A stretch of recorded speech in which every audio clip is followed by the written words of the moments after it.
નમસ્કાર મિત્રો, સ્વાગત છે તમારું અમારી યુટ્યુબ ચેનલમાં। તો મિત્રો, જીએસએસબી એટલે કે ગુજરાત ગૌણ સેવા પસંદગી મંડળ દ્વારા માઇન સુપરવાઇઝરની પોસ્ટ પર ભરતી જાહેર કરવામાં આવેલી છે। તો આ ભરતી વિશે આપણે તમામ માહિતી આજના વિડીયોમાં મેળવી લઈએ। તે પહેલા વિડીયો ગમે તો લાઈક અને શેર કરી દેજો, ચેનલમાં નવા હોય તો ચેનલને સબસ્ક્રાઇબ કરી દેજો। તો ચાલો મિત્રો, વિડીયોની શરૂઆત કરીએ।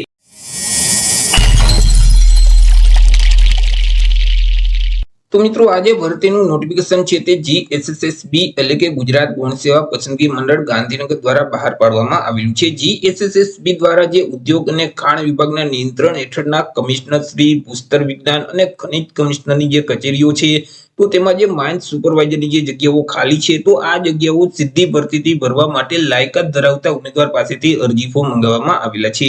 તો સૌથી પહેલા તો આપણે વાત કરી લેશું કંઈક અગત્યની તારીખ વિશે। હવે મિત્રો, આ જે ભરતી છે તેમાં જો તમારે અરજી કરવી હોય તો ઓનલાઈન અરજી ફોર્મ ભરવાનું રહેશે। ઓનલાઈન અરજી ફોર્મ છે તે મિત્રો 15/7/2025 બપોરના 2 વાગ્યાથી શરૂ કરી દેવામાં આવશે। 15/7/2025 થી લઈ અને 30/7/2025 ના સમયગાળા દરમિયાન તમે ઓનલાઈન અરજી ફોર્મ ભરી શકશો। ઓનલાઈન અરજી ફોર્મ જે ઓજાસનું પોર્ટલ છે એટલે કે ojas.gujarat.gov.in નામની જે વેબસાઇટ છે, તે વેબસાઇટ ઉપર જઈ તમારે 30/7/2025 સુધીમાં ઓનલાઈન અરજી કરવાની રહેશે। મિત્રો, અરજી ફોર્મ ભરતી વખતે તમારે ફોટો અને સિગ્નેચર છે તે અપલોડ કરવાના રહેશે, કે જેમાં ફોટાનું માપ છે તે 5 સેન્ટીમીટરની ઊંચાઈ અને 3.6 સેન્ટીમીટરની પહોળાઈ હોવી જોઈએ, જ્યારે સિગ્નેચરનું જે માપ છે તે 2.5 સેન્ટીમીટરની ઊંચાઈ અને 7.5 સેન્ટીમીટરની પહોળાઈ હોવી જોઈએ। તો મિત્રો, તમે જે ફોટો અને સિગ્નેચરની ફાઇલ અપલોડ કરો છો તે ફાઇલનું ફોર્મેટ જેપીજી ફોર્મેટ હોવું જોઈએ। ફાઇલની સાઇઝ છે તે 15 KB કરતા ઓછી હોવી જોઈએ। તમારે તાજેતરનો પાસપોર્ટ સાઇઝનો ફોટોગ્રાફ છે તે અપલોડ કરવાનો રહેશે, કે જેનું બેકગ્રાઉન્ડ છે તે વ્હાઇટ કલરનું હોવું જોઈએ। જો વ્હાઇટ સિવાય અન્ય કલરનું બેકગ્રાઉન્ડ હશે અને તમે તે ફોટોગ્રાફ અપલોડ કરશો તે ફોટો છે તે માન્ય ગણવામાં આવતો નથી।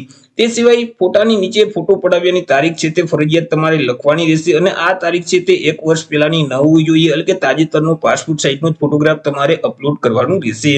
તમે જે ફોટો અપલોડ કરો છો તેની 4 થી 5 કોપી કાઢી તમારી પાસે જ રાખવાની રહેશે, કારણ કે મિત્રો, જ્યારે પરીક્ષા માટે તમને હાજરી પત્રક એટલે કે કોલ લેટર આપવામાં આવશે તેમાં તમારે તે જ ફોટોગ્રાફ ચોંટાડવાનો રહેશે કે જે ફોટો અપલોડ કરેલ છે। ડોક્યુમેન્ટ વેરિફિકેશન વખતે જો ફોટો માંગવામાં આવે તો ત્યારે પણ તમારે તે જ ફોટો આપવાનો રહેશે કે જે તમે ઓનલાઈન ફોર્મ ભરતી વખતે અપલોડ કરેલ છે। જો અહીં જુદા જુદા તબક્કામાં અલગ અલગ ફોટોગ્રાફ તમે રજૂ કરશો તો તમારી જે નિમણૂકમાં બાદ આવી શકે છે, કે નિમણૂક છે તે રદ થઈ શકે છે। વાત કરી લઈએ પે સ્કેલ એટલે કે પગાર ધોરણ વિશે, કે ઉમેદવારને કયા પગાર ધોરણ મુજબ પગાર આપવામાં આવશે। તો ઉમેદવારોને પ્રથમ 5 વર્ષ સુધી તો ફિક્સ પગાર મળવાપાત્ર થશે। દર મહિને ₹26,000 ફિક્સ પગાર આપવામાં આવશે। હવે 5 વર્ષ પૂરા થઈ જશે એટલે પે મેટ્રિક લેવલ 4 છે તે મુજબ ઉમેદવારોને પગાર આપવામાં આવશે, એટલે કે ₹25,500 થી લઈ અને 81,100 નું જે પગાર ધોરણ છે તે મુજબ ઉમેદવારોને પગાર મળવાપાત્ર થશે। વાત કરી લઈએ મિત્રો જગ્યા વિશે, કે કુલ કેટલી જગ્યા છે અને કેટેગરી મુજબ કેટલી જગ્યા રહેશે। તો કે કુલ 106 જેટલી જગ્યા પર આ ભરતી જાહેર કરવામાં આવેલી છે। આ જે 106 જગ્યા છે તેમાંથી બિન અનામત એટલે કે સામાન્ય વર્ગના જે ઉમેદવાર છે તેમના માટે 30 જગ્યા છે। 30 માંથી 10 જગ્યા મહિલા માટે અનામત રહેશે।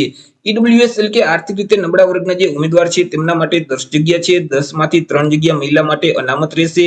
એસસી એટલે કે અનુસૂચિત જાતિના ઉમેદવાર માટે 10 જગ્યા છે। 10 માંથી 3 જગ્યા મહિલા માટે અનામત રહેશે। એસટી એટલે કે અનુસૂચિત જનજાતિના ઉમેદવાર માટે 28 જગ્યા છે। 28 માંથી 9 જગ્યા મહિલા માટે અનામત રહેશે। સામાજિક અને શૈક્ષણિક રીતે પછાત વર્ગના જે ઉમેદવાર છે તેમના માટે પણ 28 જગ્યા છે। 28 માંથી 9 જગ્યા મહિલા માટે અનામત રહેશે।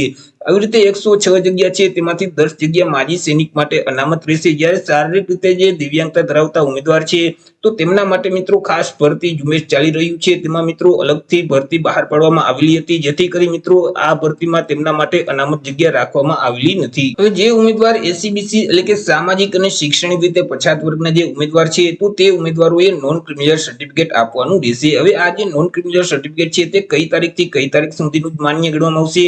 તો કે મિત્રો, તમારી પાસે રાજ્ય સરકારની નોકરી માટેનું નોન ક્રિમિનલ સર્ટિફિકેટ હોય એટલે કે ગુજરાતી ભાષાનું સર્ટિફિકેટ હશે તો તે સર્ટિફિકેટ તમે 1/4/2023 થી લઈ અને અરજી ફોર્મ ભરવાની જે છેલ્લી તારીખ છે 30/7/2025 તે તારીખ સુધીમાં તમે મેળવેલ હશે તો તે પ્રમાણપત્ર માન્ય ગણવામાં આવશે। જો તમારી પાસે કેન્દ્ર સરકારની નોકરી માટેનું નોન ક્રિમિનલ સર્ટિફિકેટ છે એટલે કે ઇંગ્લિશ ભાષાનું સર્ટિફિકેટ છે તો તે સર્ટિફિકેટ તમે 1/4/2025 થી લઈ અને અરજી ફોર્મ ભરવાની જે છેલ્લી તારીખ છે 30/7/2025 તે દરમિયાન તમે મેળવેલ હશે તો તે માન્ય ગણવામાં આવશે। એવી જ રીતે જે ઉમેદવાર ઈડબ્લ્યુએસ એટલે કે આર્થિક રીતે નબળા વર્ગના જે ઉમેદવાર છે તો તેઓએ ઈડબ્લ્યુએસ નું પ્રમાણપત્ર આપવાનું રહેશે. હવે આ જે સર્ટિફિકેટ છે તે રાજ્ય સરકારની નોકરી માટેનું જો ઇંગ્લિશ અથવા તો ગુજરાતી ભાષાનું તમારી પાસે સર્ટિફિકેટ હશે તો તે સર્ટિફિકેટ તમે 31/7/2022 થી લઈ અને 30/7/2025 ના સમયગાળા દરમિયાન તમે મેળવેલ હશે તો તે માન્ય ગણવામાં આવશે. પરંતુ ભારત સરકારની નોકરી માટેનું જો તમારી પાસે ઈડબ્લ્યુએસ નું પ્રમાણપત્ર હશે તો તે સર્ટિફિકેટ તમે 1/4/2025 થી લઈ અને અરજી ફોર્મ ભરવાની જે છેલ્લી તારીખ છે 30/7/2025 તે સમયગાળા દરમિયાન તમે મેળવેલ હશે તો તે માન્ય ગણવામાં આવશે. વાત કરી લઈએ મિત્રો પરીક્ષા ફી વિશે કે કયા ઉમેદવારોએ કેટલી પરીક્ષા ફી ભરવાની રહેશે. તો અહીં તમામ વર્ગના ઉમેદવારોએ પરીક્ષા ફી છે તે ભરવાની છે કે જેમાં બિન અનામત વર્ગના જે પુરુષ ઉમેદવાર છે તેઓએ પરીક્ષા ફી તરીકે ₹500 ભરવાના રહેશે. તે સિવાય અનામત વર્ગના જે તમામ ઉમેદવાર છે જેમ કે તમામ કેટેગરીની મહિલા ઉમેદવાર છે, સામાજિક અને શૈક્ષણિક રીતે પછાત વર્ગના ઉમેદવાર છે, અનુસૂચિત જાતિ અનુસૂચિત જનજાતિના ઉમેદવાર છે, આર્થિક રીતે નબળા વર્ગના ઉમેદવાર છે, દિવ્યાંગ અને માજી સૈનિક છે, તો આ તમામ ઉમેદવારોએ પરીક્ષા ફી તરીકે ₹400 ભરવાના રહેશે. પરંતુ તમે પરીક્ષામાં હાજર રહેશો તો તેવા સંજોગોમાં તમે જે પરીક્ષા ફી ભરેલ છે તે ફી તમને પરત કરી દેવામાં આવશે. મિત્રો અહીં પરીક્ષા ફી છે તે તમારે ઓનલાઈન જ ભરવાની રહેશે. તમે net banking, credit card, debit card અથવા તો યુપીઆઈ ના માધ્યમથી પરીક્ષા ફી ભરી શકશો.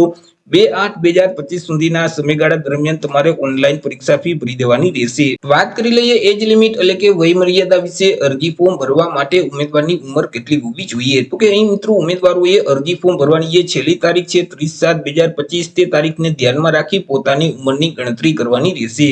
30/7/2025 ના રોજ ઉમેદવારની જે ઉંમર છે તે ઓછામાં ઓછી 18 વર્ષ અને વધુમાં વધુ 35 વર્ષની હોવી જોઈએ. પરંતુ અહીં જે અનામત વર્ગના ઉમેદવાર છે તેઓને સરકારશ્રીના નિયમ અનુસાર ઉંમરમાં છૂટછાટ આપવામાં આવશે. જેમ કે સામાન્ય વર્ગની જે મહિલા ઉમેદવાર છે તેઓને 5 વર્ષની છૂટછાટ મળવાપાત્ર થશે. અનામત વર્ગના તમામ ઉમેદવારોને 5 વર્ષની ઉંમરમાં છૂટછાટ મળવાપાત્ર થશે. દિવ્યાંગ ઉમેદવાર છે તો તેઓને 10 વર્ષની ઉંમરમાં છૂટછાટ આપવામાં આવશે. માજી સૈનિક છે તો તેને જે સંરક્ષણ સેવા બજાવેલ છે તે ઉપરાંત 3 વર્ષની ઉંમરમાં છૂટછાટ મળવાપાત્ર થશે. પરંતુ અહીં મિત્રો ઉમેદવારની ઉંમર છે તે કોઈ પણ સંજોગોમાં 45 વર્ષ કરતા વધવી ન જોઈએ. જો ઉમેદવારની ઉંમર 45 વર્ષ કરતા વધી જતી હશે તો તેવા સંજોગોમાં તેને છૂટછાટ મળવાપાત્ર થતી નથી. વાત કરી લઈએ મિત્રો એજ્યુકેશન ક્વોલિફિકેશન એટલે કે શૈક્ષણિક લાયકાત વિશે. અરજી ફોર્મ ભરવા માટે ઉમેદવારની શૈક્ષણિક લાયકાત કેટલી હોવી જોઈએ? તો કે ઉમેદવારોએ કોઈ પણ સરકાર માન્ય યુનિવર્સિટીમાંથી જીઓલોજી અથવા તો એપ્લાઇડ જીઓલોજીની ડિગ્રી છે તે પાસ કરેલું હોવી જોઈએ અથવા તો ડિપ્લોમા ઇન માઇનિંગ એન્જિનિયરિંગનો કોર્સ છે તે પાસ કરેલું હોવો જોઈએ. સાથે સાથે ઉમેદવાર પાસે બેઝિક કોમ્પ્યુટરનું નોલેજ હોવું જોઈએ. ઉમેદવાર છે તે ગુજરાતી અથવા તો હિન્દી અથવા તો બંને ભાષાના જાણકાર હોવા જોઈએ. વાત કરી લઈએ મિત્રો કોમ્પ્યુટર સર્ટિફિકેટ વિશે કે કોમ્પ્યુટરનું સર્ટિફિકેટ છે તે કયું માન્ય ગણવામાં આવશે? તો કે ઉમેદવારોએ કોઈ પણ સરકાર માન્ય તાલીમ આપતી જે સંસ્થા છે તેમાંથી બેઝિક કોમ્પ્યુટરનો કોર્સ પાસ કરેલ હશે અને તેનું પ્રમાણપત્ર કે માર્કશીટ ઉમેદવાર પાસે હશે તો તે માન્ય ગણવામાં આવશે. અથવા તો ઉમેદવારોએ સરકાર માન્ય યુનિવર્સિટી છે અથવા તો કોઈ પણ સંસ્થા છે તેમાંથી કોમ્પ્યુટર જ્ઞાન અંગેનો કોઈ પણ ડિપ્લોમા કે ડિગ્રીનો સર્ટિફિકેટ કોર્સ પાસ કરેલ હશે અને તેનું પ્રમાણપત્ર જો ઉમેદવાર પાસે હશે તો પણ તે માન્ય ગણવામાં આવશે.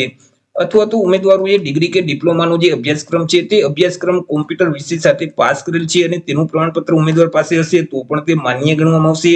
અથવા તો ધોરણ 10 ની કે ધોરણ 12 ની જે પરીક્ષા છે તો આ પરીક્ષા કોમ્પ્યુટર વિષય સાથે પાસ કરેલ હશે અને તેનું પ્રમાણપત્ર ઉમેદવાર પાસે હશે તો પણ તે માન્ય ગણવામાં આવશે. પરંતુ અરજી ફોર્મ ભરતી વખતે ઉમેદવાર પાસે બેઝિક કોમ્પ્યુટરની પરીક્ષા પાસ કર્યાનું પ્રમાણપત્ર નથી તો પણ હાલ અત્યારે ઓનલાઈન અરજી ફોર્મ ભરી શકશે. પરંતુ જ્યારે નિમણૂક આપવામાં આવે તો ત્યારે મિત્રો અહીં બેઝિક કોમ્પ્યુટરની પરીક્ષા પાસ કર્યાનું પ્રમાણપત્ર ફરજિયાત રજૂ કરવાનું રહેશે. જો નિમણૂક વખતે તમે પ્રમાણપત્ર રજૂ નહીં કરી શકો તો તમારી પસંદગી છે તે રદ કરી દેવામાં આવશે. વાત કરી લઈએ મિત્રો સિલેક્શન પ્રોસેસ વિશે કે ઉમેદવારનું સિલેક્શન છે તે કેવી રીતે કરવામાં આવશે. તો ઉમેદવારનું સિલેક્શન એક સ્પર્ધાત્મક પરીક્ષાના માધ્યમથી કરવામાં આવશે. આ જે પરીક્ષા છે તે હેતુલક્ષી પ્રકારની રહેશે એટલે કે તેમાં એમસીક્યુ પ્રકારના પ્રશ્ન પૂછવામાં આવશે.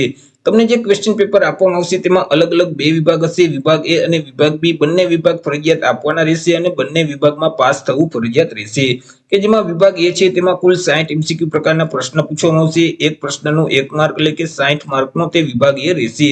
કે જેમાં તાર્કિક કસોટીઓ અને ડેટા ઇન્ટરપ્રિટેશનને લગતા 30 પ્રશ્ન પૂછવામાં આવશે. જ્યારે ગણિત સંબંધિત 30 પ્રશ્ન પૂછવામાં આવશે. એટલે કે વિભાગ એ છે તેમાં ગણિત અને રીઝનિંગના કુલ 60 એમસીક્યુ પ્રકારના પ્રશ્ન પૂછવામાં આવશે કે જેમના 60 માર્ક રહેશે. ત્યાર પછી વિભાગ બી છે તેમાં 150 એમસીક્યુ પ્રકારના પ્રશ્ન પૂછવામાં આવશે. એક પ્રશ્નનો 1 માર્ક એટલે 150 માર્કનો વિભાગ બી રહેશે કે જેમાં ભારતનું બંધારણ છે, વર્તમાન પ્રવાહ છે, ગુજરાતી અને ઇંગ્લિશ ગ્રામર છે તેના 30 પ્રશ્ન પૂછવામાં આવશે. અને સંબંધિત વિષય અને તેની ઉપયોગિતાને લગતા જે પ્રશ્ન છે એટલે કે તમે જે શૈક્ષણિક લાયકાત પાસ કર્યા છે તેમાંથી મિત્રો 120 પ્રશ્ન પૂછવામાં આવશે, જેથી કરી વિભાગ બી છે તે 150 માર્કનું રહેશે. વિભાગ એ માં 60 પ્રશ્ન, વિભાગ બી માં 150 પ્રશ્ન, કુલ 210 પ્રશ્ન પૂછવામાં આવશે. 210 માર્કનું પેપર રહેશે. પેપર લખવા માટે તમને 3 કલાકનો સમયગાળો આપવામાં આવશે. આ જે પરીક્ષા છે તેમાં માઇનસ પદ્ધતિ લાગુ પડશે. જો તમે પ્રશ્નનો જવાબ ખોટો ટીક કરશો તો તમે જે પ્રશ્નનો સાચો જવાબ આપેલ છે અને તમને 1 માર્ક મળેલ છે તેમાંથી 1/4 માર્ક એટલે કે 0.25 માર્ક માઇનસ કરી દેવામાં આવશે. તો આવી રીતે મિત્રો જીએસએસબી દ્વારા માઇન્સ સુપરવાઇઝર વર્ગ 3 ની પોસ્ટ પર ભરતી જાહેર કરવામાં આવેલી છે. તો આશા રાખું છું વિડીયો પસંદ પડ્યો હશે. વિડીયો પસંદ પડ્યો હોય તો લાઈક અને શેર કરી દેજો. ચેનલમાં નવા હોય તો ચેનલને સબસ્ક્રાઇબ કરી દેજો. ફરી મળીશું એક નવા ટોપિક સાથે એક નવા જ વિડીયોમાં. ત્યાં સુધી જય હિન્દ, વંદે માતરમ.